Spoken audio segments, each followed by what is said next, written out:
SP அனைவரோட மற்றும் அனைத்து அதிகாரிகள் வந்து ஆய்வுக் கூட்டம் நடைபெற்றது. இதில் ஒரு சில முக்கியமான முடிவுகள் எடுக்கப்பட்டது. அதாவது மதுரை மாவட்டத்தில் எங்கெங்கெல்லாம் வந்து டாஸ்மார்க் மது விற்பனை சீராக்க வேண்டும். ஏன்னா இந்த 10 ரூபாய் கலெக்ஷன்லாம் நிறுத்தப்பட்டு விட்டது. ஸோ அதையெல்லாம் மீண்டும் சீராக்கும் வகையில், அப்புறம் எங்கெங்கெல்லாம் பார் வயலேஷன்ஸ்லாம் இல்லாமல் பார்க்கறதுக்கான கண்காணிப்புகள் அதிகரிக்க வேண்டும். ஏன்னா பாரில் அந்த நேரத்துக்கு பிறகு யாரும் ஆப்ரேட் பண்ணக்கூடாது. ஸோ அதையும் வந்து கண்காணிக்கிறதுக்கான இதுவும் சொல்லப்பட்டிருக்கு. அது இல்லாமல் இந்த எஃபல் டு பார்ஸ் எங்கெங்கெல்லாம் இந்த மனமகிழ் மன்றங்கள் இருக்கோ அதையும் வந்து கண்காணிக்கிறதுக்கான உத்தரவுகளும் கொடுக்கப்பட்டிருக்கு. அதெல்லாம் ப்ராப்பராக ரன் ஆகுதா இல்லை ஏதாவது வயலேஷன்ஸ் இருக்கான்னு கண்காணிக்கிறதுக்கான உத்தரவுகளும் கொடுக்கப்பட்டிருக்கு. அடுத்ததாக குவாரிகள், மதுரை மாவட்டத்தில் எத்தனை குவாரிகள் இதுவரைக்கும் இயங்கிட்டு இருக்கு, எத்தனை குவாரிகள் இதுவரைக்கும் இயங்கி அதாவது மூடப்பட்டிருக்கு. ஸோ மூடப்பட்டிருந்தாலும் அவங்க வந்து இப்போ கடந்த 1 வருடம் 2 வருடத்துக்கு முன்னாடி குவாரிகள் மூடப்பட்டிருக்கும். ஸோ அந்த குவாரிகளும் ஏதாவது வயலேஷன்ஸ் இருக்கான்னு பார்க்கணும். ஏன்னா அவங்க 1 வருஷத்துக்கு முன்னாடி க்ளோஸ் பண்ணியிருந்தாலும், ஏன்னா அரசு ஒரு இயற்கை வளங்களை கொள்ளையடித்தவர்கள், திருடினவர்கள் யாராக இருந்தாலும் அவங்க வந்து தப்பிக்கக்கூடாது. ஸோ அதில் என்னென்ன வயலேஷன்ஸ் இருக்குன்னு அனைத்து அசஸ்மெண்ட்டும் பண்ண சொல்லி மைன்ஸ் டிபார்ட்மெண்ட்டுக்கு உத்தரவிடப்பட்டுள்ளது. ஸோ அவர்கள் வந்து கம்ப்ளீட்டாக இதுவரை வந்து கடந்த 7-8 ஆண்டுகளாக இயங்கி வந்த குவாரிகள் எதெல்லாம் வந்து மூடப்பட்டிருக்கு, இல்லை இப்போ கரண்டாக இருக்கிற குவாரிகள் அனைத்தையும் அசஸ் பண்ணி எதெல்லாம் வந்து விதிமுறைகள் மீறி செயல்பட்டு இருக்கோ அனைத்து மீது நடவடிக்கை எடுக்கும் வேலைகளை துவங்கியிருக்காங்க. ஸோ அசஸ்மெண்ட் வேலைகளை துவக்கப்பட்டிருக்கு. ஸோ அவங்கெல்லாம் முடிச்ச பிறகுதான் நம்ம ஒரு கன்க்ளூஷன் வர முடியும். அதற்கான வேலைகள் நடைபெற்று வருது. ஸோ எங்கேயுமே வந்து இல்லீகல் குவாரிஸ் கண்டிப்பாக அனைத்து இல்லீகல் குவாரியும் நிறுத்தப்பட்டு விட்டுச்சு. கடந்த வாரமே வந்து பல குவாரிகள் வந்து சஸ்பெண்ட் பண்ணப்பட்டிருக்கு. இல்லீகல் குவாரி அனைத்தும் மூடப்பட்டிருக்கு. எங்கெங்கெல்லாம் திருட்டுத்தனமாக மணலோ இல்லை கிராவலோ சவுடோ எடுக்கப்பட்டதோ அதெல்லாம் நிறுத்தப்பட்டிருக்கு. ஸோ இதெல்லாம் இன்னைக்கு வந்து துவக்கப்பட்டிருக்கு. அது இல்லாமல் வர காலங்களில் மதுரை மாவட்டத்தில் பார்த்தீங்கன்னா பெரிய அளவில் கழிவுநீர்கள் கால்வாய்கள் இல்லாமல் இருக்கு. ஸோ இந்த கழிவுநீர் கால்வாய்களை சீரமைக்கும் பணிகளில் என்னென்ன மாதிரியான திட்டங்கள் கொண்டு வரதுக்கான ஆய்வுகள் இப்போதான் துவக்கப்பட்டிருக்கு. ஸோ இதெல்லாம் முடிவடைய பல காலம் எடுத்தாலும் உடனடியாக ஒரு சில இடங்களில் வந்து மக்கள் பெரும் அவதியில் இருக்காங்க அந்த கழிவுநீர்களை வெளியேற்றுவதற்கான வேலை. ஸோ அவங்களுக்கு டெம்பரரி ஸ்கீம்ஸ் ஏதாவது போட முடியுமான்ற அசஸ்மெண்ட் எடுத்திருக்கு. ஏன்னா பெரிய அளவில் ஒரு திட்டங்கள் கொண்டு வரணும், அது பல ஆண்டுகள் இருக்கும். பட் இப்போ வரைக்கும் டெம்பரரி சொல்யூஷன்ஸ் என்ன கொடுக்க முடியுன்ற ஆய்வுகளையும் எடுக்க அவங்கள்ட்ட கார்பரேஷனில் பேச சொல்லியிருக்கோம். ஸோ அவங்களும் அது சம்பந்தமாக திட்டமிட்டு அடுத்த ஒரு சில வாரங்களில் அந்த ஆய்வுகளை முடித்துவிட்டு வருவார்கள். ஸோ டெம்பரரியாக அவங்களுக்கு வந்து இப்போ கழிவுநீர்கள் வெளியேற்றுவதற்கான திட்டங்கள் என்ன இருக்குன்னு சொல்லணும், அதை வந்து எப்படி செய்யணும்னு செயல்படுத்த சொல்லியிருக்கோம். அடுத்ததாக மதுரை மாநகராட்சியில் உங்க எல்லாம் தெரியும், அந்த மதுரை மாநகராட்சி ஊழல் பற்றி உங்க எல்லாருக்கும் தெரியும். ஸோ இதில் ஆட்சியர் கலெக்டர் அவர்களும் மாநகராட்சி கமிஷனர் புதுசாக பொறுப்பேற்றிருக்கிறார். அவர் அடுத்த இன்னும் ஒரு சில நாட்களை ஜாயின் பண்ணிடுவார். ஸோ இவங்க அனைவரும் சேர்த்து கண்டிப்பாக திரும்பவும் ஒரு அசஸ்மெண்ட் பண்ணுறதுக்கான வேலைகளை இன்னைக்கு பேசியிருக்கணும். முழு அளவிலான ஒரு அசஸ்மெண்ட் செய்யப்பட்டு கண்டிப்பாக யாரெல்லாம் வயலேஷன் இருந்தாங்களோ கடுமையான நடவடிக்கை எடுக்கப்படும். ஸோ முழு அளவிலான கம்ப்ளீட் அசஸ்மெண்ட் வந்து செய்யறதுக்கான வேலைகளை இன்று ஆலோசிச்சிருக்கிறோம். விரைவில் மாவட்ட ஆட்சியர் மற்றும் கார்பரேஷன் கமிஷனர் அனைவரும் ஆலோசித்திருக்கு. இது எப்படி துவங்கலாம், கண்டிப்பாக எல்லாத்தையும் திரும்ப ரீஅசஸ்மெண்ட் பண்ண வேண்டிய கட்டாயத்தில் இருக்கிறோம். ஏன்னா இவ்வளவு பெரிய வயலேஷன்ஸ் கண்டிப்பாக கிட்டத்தட்ட அரசுக்கு பல 100 கோடி வருவாய் இழப்பு ஏற்பட்டிருக்கு. எந்தெந்த வருடத்தில் ஏற்பட்டது, எதனால் ஏற்பட்டது, திரும்பவும் அதை வந்து நம்ம இதை வச்சுட்டு சஸ்டெயின் பண்ண முடியாது. ஸோ அதெல்லாம் ரீஅசஸ்மெண்ட் பண்றதுக்கான வேலைகளை எப்படி துவங்குவதென்ற திட்டமிடும் வேலைகளை பணிகளை அவர்கள் பேசிட்டு வருவாங்க. ஒரு சில நாட்கள்ல அதை பேசி முடித்த பிறகு மாவட்ட ஆட்சியரும் கமிஷனரோடு சேர்ந்து அறிவிப்புகளும் வெளியிடுவாங்க. ஸோ அதுக்கப்புறம் திட்டமிட்டு கண்டிப்பா விரைவில் அனைத்து அசஸ்மெண்ட்டையும் முடிச்சு இதை எங்கெங்க தவறு இழைக்கப்பட்டதோ அது கண்டிப்பா அதற்கான வழக்குகளும் ப்ராப்பரா முறையாக எதற்குமே ஒரே நிமிஷம் எதற்குமே இல்ல எப்படி திட்டம், அதாவது இப்ப கார்பரேஷன் அசஸ்மெண்ட்டை என்னென்ன மாதிரியான திட்டங்களை, அதாவது எவ்வளவு மாதங்களுக்குள்ள முடிக்கணும், எவ்வளவு வயலேஷன்ஸ் நம்ம கண்டுபிடிக்கணும், இல்ல எவ்வளவு அசஸ்மெண்ட் நம்ம கார்பரேட்ல கமர்ஷியல் பில்டிங் எவ்வளவு அசஸ்மெண்ட் இருக்கு, ரெசிடென்சியல் எவ்வளவு இருக்கு, இதெல்லாம் திட்டமிட்டு ப்ராப்பரா அனௌன்ஸ்மெண்ட் பண்ணுவாங்க. இதற்கான பெரிய அளவுல டீம் கன்ஸ்டியூட் பண்றதே வந்து மாவட்ட ஆட்சியரும் கார்பரேஷன் கமிஷனும் சேர்ந்து பண்ணுவாங்க. கண்டிப்பா வருஷ கணக்கில் இல்ல, சில மாதங்களில் முடிக்கும் அளவிற்கு தான் இதோடைய திட்டங்கள் இருக்கும்.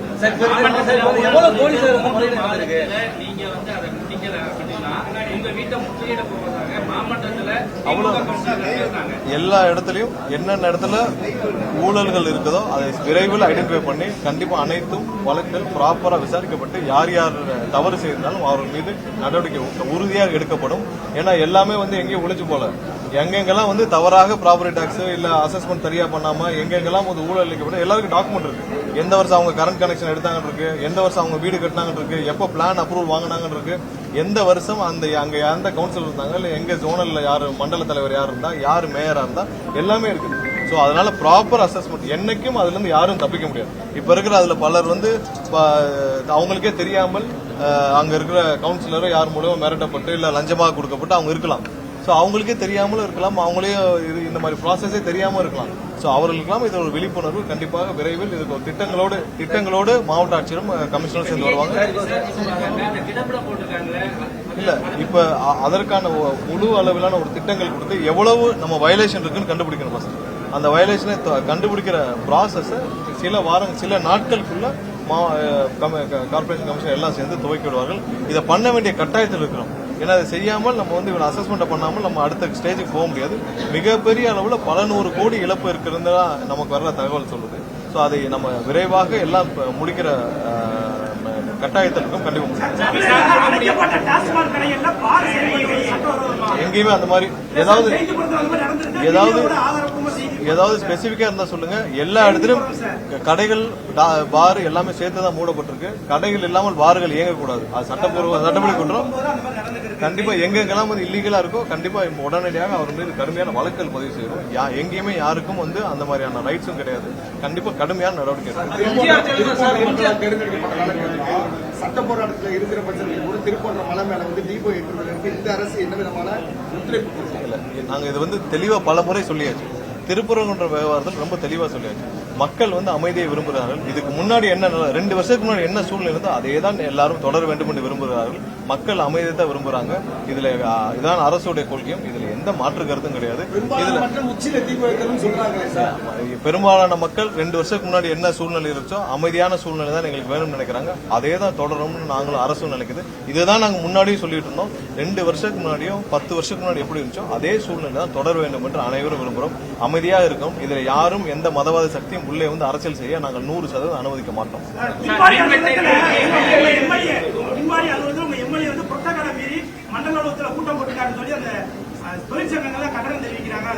கூட்டங்கள் இல்ல, அங்க போய் அவங்க போய் பேசிட்டு ஆய்வு செஞ்சிருக்காங்க. கூட்டங்கள் அல்ல. முதல்வர் ஏன் சார் செய்தியாளர்களை சந்திக்க மறுக்கிறாரு? ஒரு நிமிஷம் இருக்க. செய்தியாளர்களை சந்திக்க யாரையும் பார்த்து பயம் இல்லை. எப்படியோ எவ்வளவோ வச்சு மிரட்டிய திமுக பார்த்து எங்களுடைய முதல்வர் ஒரு நிமிஷம் கூட பயப்படவே இல்லை. இதெல்லாம் வந்து யாருக்குமே பெரிய விஷயமும் கிடையாது. செய்தியாளரை சந்திக்க வேண்டும் என்ற பெஞ்ச் மார்க்கே கிடையாது. ஒரு 7-8 வருஷமா ஒரு சில பேர் அவங்களுடைய சொந்த விளம்பரத்துக்காக அவங்க இருப்பை காட்டுக்கிறதுக்காக ரெகுலரா செய்தியாளர் சந்திப்புன்றது நடந்துச்சு. இந்த செய்தியாளர் சந்திப்புன்றது இந்த 10 வருஷம் மெயின் ஸ்ட்ரீம் மீடியா வந்த பிறகுதானே. மெயின் ஸ்ட்ரீம் மீடியா வரதுக்கு முன்னாடி என்ன இருந்துச்சு? பிரிண்ட் மீடியா தான் இருந்துச்சு. பிரிண்ட் மீடியா இருந்த காலங்கள் என்ன இருக்கு? என்ன பிரஸ் ரிலீஸ் போகுமோ அதான் போகும். இந்த செய்தியாளர் சந்திப்புன்னு ஒரு 7-8 வருஷம் ஒரு சில பேர் வந்து அவங்களோட இருப்பை காட்டிக்கிறதுக்காக ரெகுலரா வந்து பிரஸ் மீட் குடிச்சு ஏதாவது பேசிட்டு போயிட்டு இருந்தாங்க. சோ எப்ப தேவையோ அப்ப சந்திக்கணும். மக்களை சந்திக்கிறார் எங்களுடைய முதல்வர். மக்களை ரெகுலரா சந்திக்கிறார். இப்ப போன வாரம் திருச்சி கூட்டம் நடந்தது. இது மாதிரியான கூட்டங்கள் ரெகுலரா நடக்கும். மக்களிடம் பதில் சொல்ல கடமைப்பட்டுள்ள நாங்கள் எங்களுடைய முதல்வர் கண்டிப்பா மக்களை ரெகுலரா சந்திப்பார். செய்தியாளர் சந்திப்புன்ற பெஞ்ச் மார்க் எங்கேயுமே இல்லை. யாருமே வந்து செய்தியாளர் சந்திச்சாதான் நீங்க அரசு நடத்தணும்லாம் இல்ல. அப்படிலாம் கிடையாது. எப்பயுமே கண்டிப்பாக என்னென்ன மக்களுக்கு தெளிவுபடுத்த வேண்டுமோ அதை அந்தந்த காலத்தில் அன்னன்னைக்கு கண்டிப்பாக தெளிவுபடுத்திட்டு வந்துட்டு இருக்கிறார். மெயின் ஸ்ட்ரீம் வந்த பிறகுதாங்க நீங்க வந்து இந்த பிரஸ் மீட் இதெல்லாம் ரெகுலரா போது செய்தியாளர் சந்திப்பு இருக்கு. கண்டிப்பா செய்தியாளருக்கும் மக்களுக்கு என்ன தெரிவிக்கணுமோ அது ரெகுலரா பிரஸ் ரிலீஸ். சமூக ஊடகமோ அதே போல எங்களை போல ஊடகமும் இல்லாட்டா நீங்க முதலமைச்சராக இருக்க முடியாது. நாங்கள் யாரும் ஊடகத்தை ஒரே நிமிஷம் யாரையும் வந்து புறந்தள்ளவும் இல்லை, யாரையும் குறைச்சு சொல்லவும் இல்லை.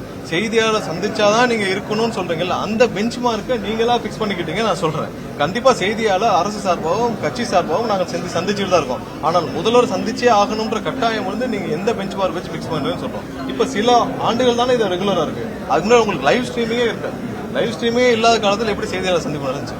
அதுக்கான பெஞ்ச் மார்க் நீங்களா உருவாக்கிக்கிட்டு பண்ணாதீங்க. கண்டிப்பாக செய்தியாளர்களுக்கு என்ன மாதிரியான அறிவிப்புகள், என்ன செய்தியாளருக்கு மக்களுக்கு என்ன தெரிவிக்குமோ அது உங்க மூலியமாக டெய்லி அறிவிப்புகள் வந்துட்டு இருக்கு. அப்புறம் என்ன அது பத்தி நம்ம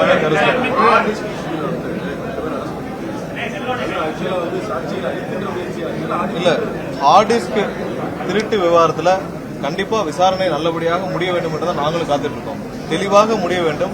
ஏன்னா இதுல நிறைய என்னென்ன டேட்டா காணாமல் போயிட்டு எதமான நாங்கள் அதுக்கான அசஸ்மெண்ட் அந்த டிபார்ட்மெண்ட்ல பண்ணிட்டே இருக்காங்க. கண்டிப்பா காவல்துறையும் முழு அளவில் அதுல வந்து விசாரணை நடத்திட்டு வராங்க. முதல்வரும் அது தினந்தோறும் வந்து என்ன மாதிரியான டேட்டா திருடி இருக்குன்னு ஃபாலோ பண்ணிட்டு இருக்காங்க. கண்டிப்பா எல்லாரும் எந்த இடத்துலயும் வந்து யாரும் தப்பிக்க விடக்கூடாது. அந்தந்த ஹார்ட் டிஸ்க்ல இருக்க டேட்டா ஹார்ட் காப்பி ஆச்சுன்னா அதெல்லாம் ரெக்கவர் பண்ற ப்ராசஸ்லயும் இருக்கு. கண்டிப்பா ஒரு சில நாட்கள்ல எந்த டேட்டா மிஸ் ஆச்சுன்னு சொல்றாங்க இதை வந்து நாங்க வேலிடேட் மட்டும் உங்களுக்கு அறிவிப்போம்.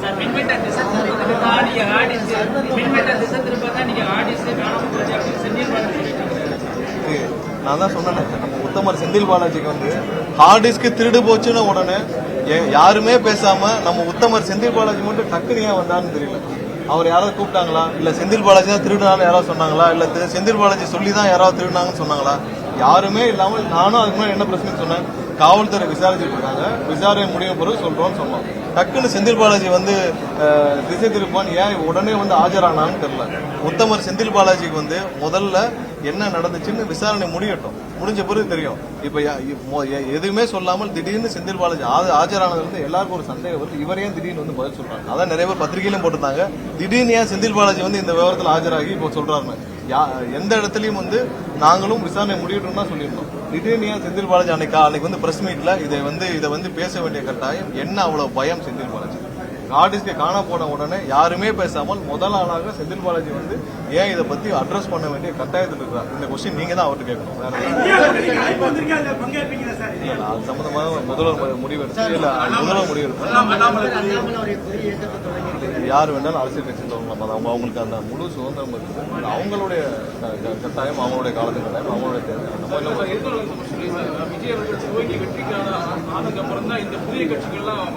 யாரு வேணாலும் கட்சி துவக்கலாம். அதுக்கு 100% ஸ்பேஸ் இருக்கு, சுதந்திரம் இருக்கு. அவங்களுடைய மற்ற மாநில காலகட்டங்களில் இருந்து அவர் ரசிகர்களா இருந்து வந்தவங்க எம்எல்ஏ ஆகிருக்கிறாங்க.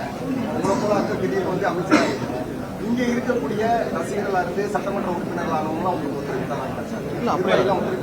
கட்சியில் கண்டிப்பாக எல்லாருக்கும் கண்டிப்பாக முதல்வருக்கு முழு அளவிலான முதல்வர் போடும் உத்தரவுகளுக்கு முழு அளவிலான ஒத்துழைப்புகள் இருக்கு. எல்லாரும் இணைந்தான் செயல்படுறோம்.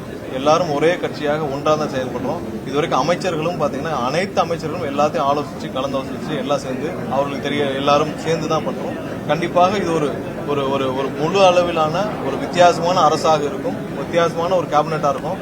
அதான் எல்லாரும் பார்த்து சொல்றாங்க, இப்படி ஒரு அரசாங்கம், இப்படி ஒரு அமைச்சரகம், இப்படி ஒரு கேபினெட் இது வரைக்கும் யாரும் பார்த்தது இல்லைங்கிறாங்க. கண்டிப்பா எல்லாரும் ஒரு வித்தியாசமான அட்மினிஸ்ட்ரேஷன் பார்க்கணும். நன்றி.